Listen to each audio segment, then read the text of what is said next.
ছোট মাছ প্রয়োজন অতি, খেলে বাড়ে চোখের জ্যোতি। লাল শাক দেখতে লকলকা, নেই কোনো কাটার গোলমাল, শুধু খাবেন আর খাবেন।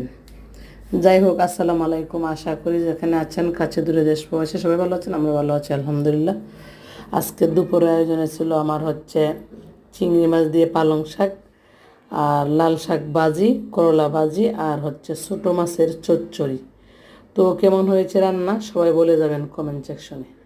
এবার ছিল এই পর্যন্ত, দেখা হবে পরবর্তী ভিডিওতে। সেই পর্যন্ত ভালো থাকুন, সুস্থ থাকুন, নিরাপদে থাকুন। আর আমার রান্না কেমন হয়েছে সবাই বলে যাবেন কমেন্ট সেকশনে। ইউটিউব বন্ধুরা আমার ভিডিও দেখে অবশ্যই সাবস্ক্রাইব করে পাশে থাকবেন। আর বিশেষ করে আমার ইউটিউব বন্ধুদের জন্য বিশেষ বিশেষ ভালোবাসা থাকে আমার পক্ষ থেকে।